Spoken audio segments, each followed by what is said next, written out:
if you have no yirat shamayim, you have no fear of the Almighty that's watching you at all times, then it's very easy to lose control. It's very easy to start acting and doing everything according to your desires. And Hashem is telling you that from your simple lack of yirat shamayim, your simple lack of appreciation, not even saying modeh ani in the morning, you could easily get to a point of making one of the worst sins in the Torah, which is committing murder of hundreds of millions of souls on a daily basis. Now, this control is something that's not easy to attain after we're tainted with the immodesty of the world. But it's not impossible either. Very few things that someone needs to do. Sometimes someone is trying to, obviously he's not doing it intentionally anymore. Baruch Hashem, they watch the shiurim, they're scared, they're looking to do tshuva, they stop, but they still have some things that they're not in control over. Like for example, when they go to sleep, there's a few things that someone needs to do. First and foremost, obviously, the most important beginning stage is you have to watch your eyes. If you watch immodesty, whether it's live, in the world that you live around, every time you see a woman, you're like one of these toys you buy at the baseball games with the bobbleheads. You look at everything that walks, you're going to waste seed. Whether intentionally or not intentionally, you look at women, even if you're looking at modest women. For every time a woman moves, if she's modest or not modest, if you look at every single woman or a lot of women, you're going to waste seed. Your imagination is going to do its thing. You're going to imagine the modest woman that you're seeing at the Bet Knesset like the immodest woman you saw before you did tshuva. So first and foremost, you have to start watching your eyes. Start getting used to looking at the floor.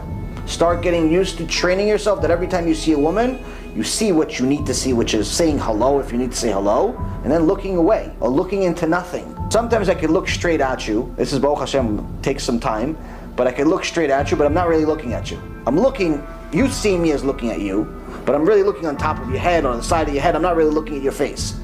And that's necessary not for men, it's necessary for women, because sometimes I can't really look at them. So now if I looked at the floor every single time, people are like, is there something wrong with you? Are you looking for something? Did you lose keys? What happened? You have to train yourself. So first and foremost, you have to train your eyes. It's not easy, but it's possible. Number one. Two, you have to make sure that you're not one of these people that curses every 2 seconds. You have to start watching your mouth. If you speak like a truck driver, this one level of immodesty leads to another. Step number 3, you have to make sure that you're not putting yourself at risk at all times. If your surroundings are constantly immodest places, you're going to have an impossible time being modest. Whether it's because your meetings always have to take place at a bar. There's a lot of networking events that happen in bars or different gatherings where pretty much everyone shows up half naked on the female side and 3-piece suits on the male side. Each one is trying to dress to impress, hoping that they bring someone home instead of the business. You have to stay away from stuff like that. Someone wants to meet you, meet them at a coffee shop.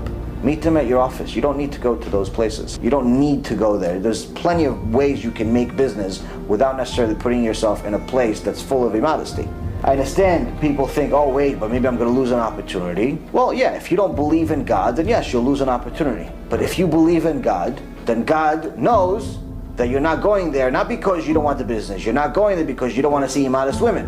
So He'll give you the business other ways. If you believe God runs the world, you have nothing to worry about. So watching your eyes, watching your surroundings, watching your mouth, and last but not least, choosing your friends. All of your friends are lifetimes away from you, where their idea of fun is going to strip clubs and bars, which you used to do before you went and did tshuva. Then you have to lose those friends or get them to do tshuva, whichever happens first.